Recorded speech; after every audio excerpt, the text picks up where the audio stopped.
You are falling asleep, your eyes are closing, your breathing is slowing, your muscles are relaxing. And at this exact moment, you are about to become the most vulnerable thing in the world. You cannot see. You cannot run. You cannot fight. For the next 8 hours, a predator could walk right up to you, and you would not know until it was too late.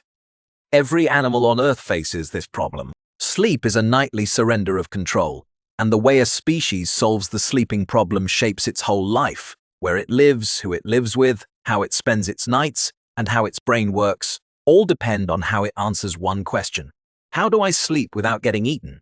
Why do we sleep at all? The honest answer is that science still does not fully know, but the evidence points to a long list of jobs. During deep sleep, the brain clears away waste products that build up during waking hours. Sleep consolidates memories, moving them from short-term storage into long-term memory. Sleep repairs tissue, balances hormones, and resets the immune system. Animals deprived of sleep die. Rats kept awake long enough die faster than rats deprived of food. Sleep is not optional. It is a biological requirement as basic as breathing. And that makes the vulnerability of sleep even stranger. The one thing every animal must do every day is the one thing that makes it completely helpless.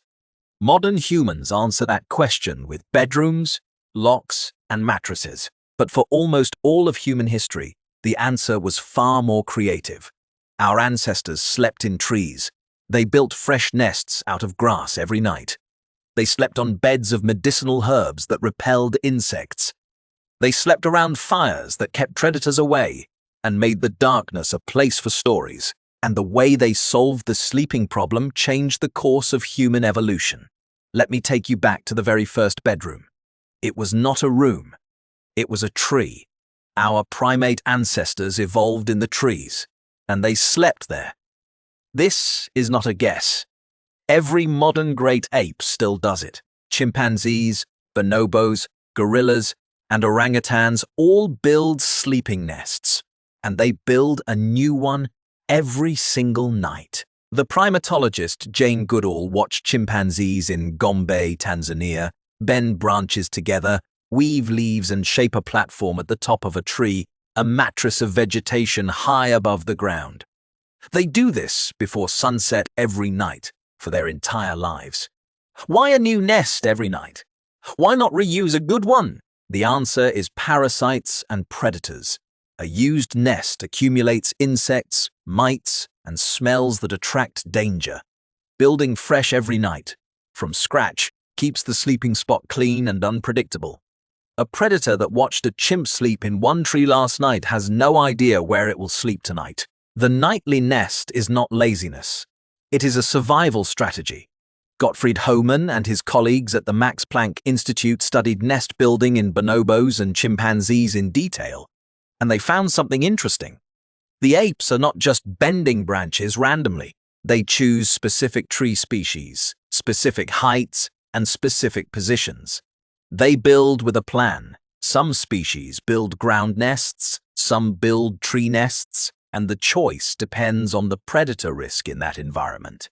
Where the ground is dangerous, everyone sleeps high. Where the trees are dangerous, everyone sleeps low. The nest is an engineering decision made fresh every night, based on a continuous assessment of risk.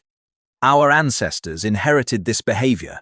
The last common ancestor of apes and humans almost certainly slept in nests, high in the trees, just like modern apes. For millions of years, the safest human bedroom was a woven platform of branches, 15 meters above the ground, out of reach of leopards, hyenas, and snakes. The danger was real. The predators of the African night were specialized hunters with excellent night vision. Leopards climb trees and routinely kill animals that sleep in branches. Hyenas hunt in packs in the dark. Lions are most active at night. Snakes and big cats can climb. For a small primate with poor night vision, the night was a gauntlet of threats. This is why the tree nest and the group was so important. A single sleeping primate is a meal. A group of primates that takes turns being alert, that builds nests in high, thin branches that cannot support a leopard's weight, is a fortress. The sleeping arrangements of our ancestors were shaped by a very literal arms race with the night. Then, something changed. Somewhere between 4 million and 2 million years ago, our ancestors came down from the trees and started sleeping on the ground. It was one of the most dangerous decisions in human history, and it only worked because of a piece of technology that changed everything. Fire. The anthropologist Richard Wrangham has argued that the control of fire was one of the turning points of human evolution, and one of its first uses was probably not cooking. It was safety at night. A campfire does 3 things that matter to a sleeping primate. It produces light, which helps you see. It produces heat, which keeps you warm on cold nights. And it deters predators, which are almost universally afraid of fire. A group of humans sleeping around a fire at night was a fortress without walls. The fire was the lock on the door. The archaeology supports this. Early human campsites are full of ash, charred bone, and hearths. At sites across Africa, Europe, and Asia, the pattern is the same: fire in the center, sleeping areas around it, and a clear social organization of the night. The campfire was the first bedroom furniture, and it was the most important piece of furniture humans ever invented. Once you can sleep safely on the ground, you need a bed. And the earliest beds we know of are genuinely beautiful pieces of prehistoric engineering. At Sibudu Cave in South Africa, the archaeologist Lyn Wadley and her team excavated layers of sediment that turned out to be ancient bedding, dated to about 77,000 years ago. The beds were made of layers of sedges and grasses, laid down thick and soft, and on top of those layers, the sleepers placed leaves of the Cape laurel plant. This detail is the key. Cape laurel leaves contain chemical compounds that repel insects. The people of Sibudu were not just making a soft place to sleep, they were making a bed with built-in insect repellent. Wadley's team also found that the bedding was periodically burned and replaced. Old bedding, full of parasites and pests, was set on fire, and fresh bedding was laid down. This is pest control by burning, a practice that makes complete sense and is still used in some parts of the world today. The people of Sibudu were managing their sleeping environment the way we manage a bedroom: clean it, protect it, replace it. Think about what that means for the intelligence of early humans. Building a comfortable, insect-repelling, regularly cleaned bed requires observation, planning, and transmitted knowledge. Someone had to notice that Cape laurel leaves kept bugs away. Someone had to realize that burning old bedding stopped the pests from returning. That knowledge had to be passed down generation after generation until it became a standard part of how you sleep. The bed at Sibudu is not just an object, it is a system of knowledge, and there were even more tricks. Some prehistoric sites show shallow depressions in the ground, lined with ash, that archaeologists interpret as sleeping pits. The ash served 2 purposes. It kept insects away, and it preserved heat. The ground, warmed by a fire during the day, would hold that warmth through the night, and a sleeper in an ash-lined pit would stay warm until dawn.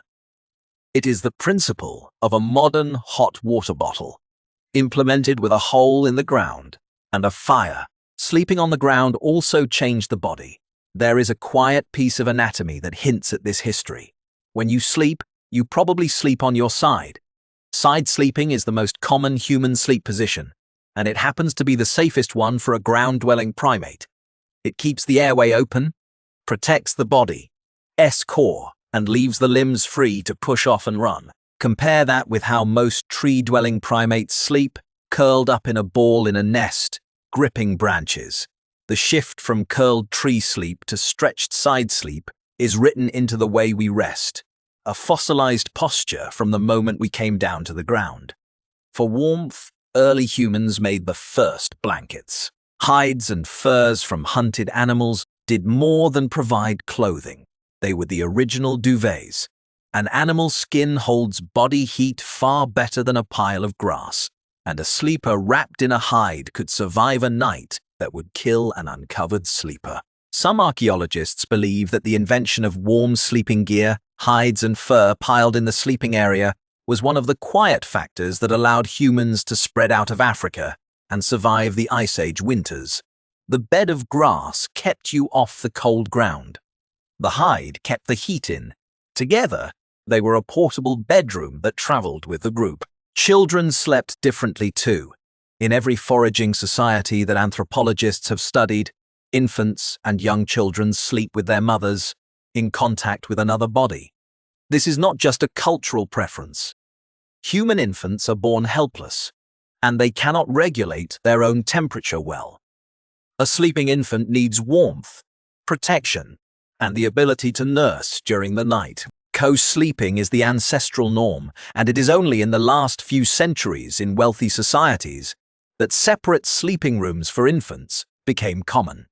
The biology of human infants was built for a world in which the mother was the mattress, the blanket, and the security system, and sleeping places were managed like rooms, even without walls. Archaeologists studying Middle Stone Age and later prehistoric living surfaces can often identify distinct zones: a hearth area for cooking, a work area for tools, and a sleeping area, usually at the back of the shelter, away from the entrance.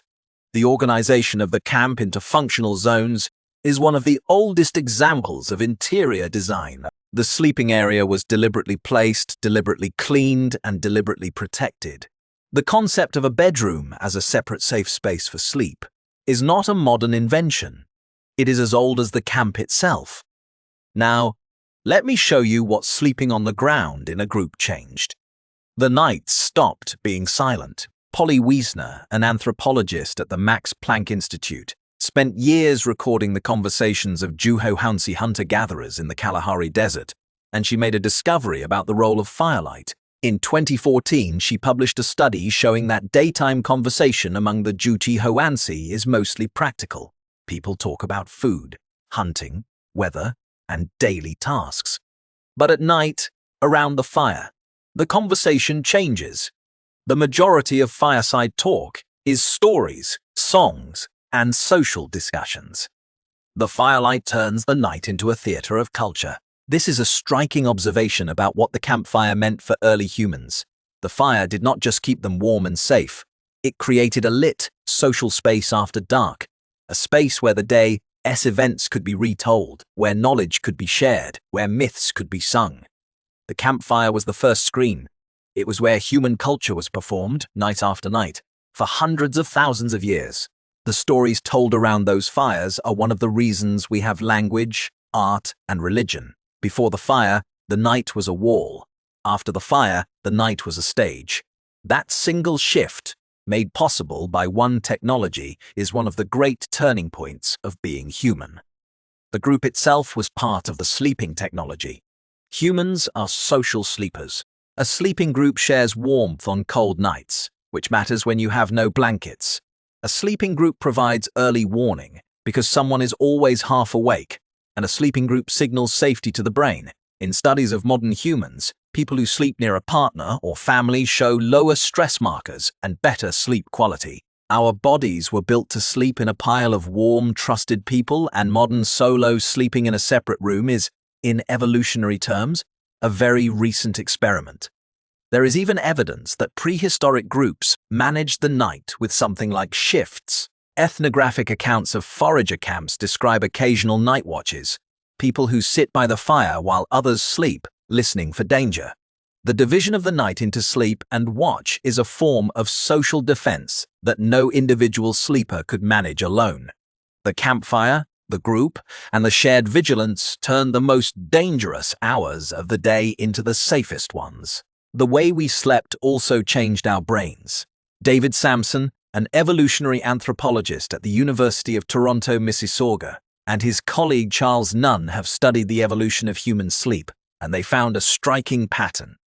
Humans sleep less than our closest relatives. Chimpanzees and gorillas sleep about 10 to 12 hours a day. Humans sleep about 7 to 8. But human sleep is deeper and more efficient. We spend a larger fraction of our sleeping time in deep, slow-wave sleep, the stage that does the heavy lifting of memory consolidation and brain repair. Why would we sleep less but better? Samson's argument is that our ancestors, by sleeping on the ground in groups near fire, made sleep safer. When sleep is dangerous, you wake up often, you sleep lightly, and you never reach the deep stages. When sleep is safe, you can sink into the deepest, most restorative phases. The campfire did not just protect our ancestors. It gave them better sleep, and better sleep gave them better brains. Some researchers even link the evolution of human cognition to the evolution of safe, efficient sleep. There is one more piece of the sleeping story that is easy to forget, and it is about the dreams themselves.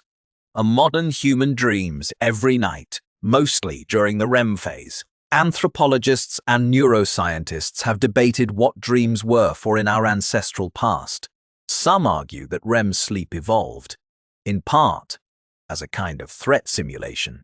The brain rehearses dangerous scenarios, running away, fighting, escaping, so that the waking self is better prepared. If that theory is right, then our ancestors did not just sleep safely around fires.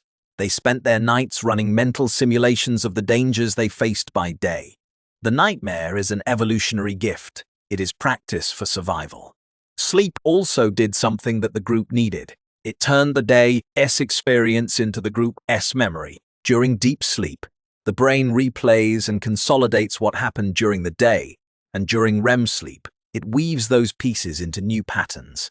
A hunter who practiced a difficult throw all day would, in sleep, strengthen that motor memory. A storyteller who heard a new tale at the fire would, in sleep, file it into long-term memory. The knowledge of the group was being backed up every night inside the brains of its members. Sleep was the original hard drive. This is why the protection of sleep was so important. A group that could not sleep safely could not learn. It could not consolidate the day's lessons, could not pass on the stories, could not build the growing body of knowledge that would become culture. The fire, the nest, the group, and the safe sleeping place were not just comfort. They were the infrastructure of human memory. Every improvement in the safety of sleep was an improvement in the power of the human mind.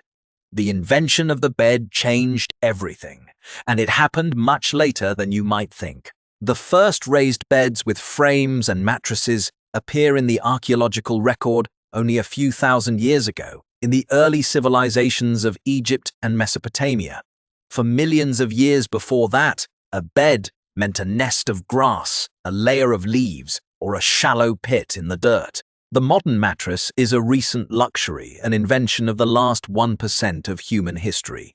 But the biology underneath it is ancient. Your body still expects to sleep the way your ancestors slept. In short cycles, surrounded by warmth and safety, in a place where no predator can reach you.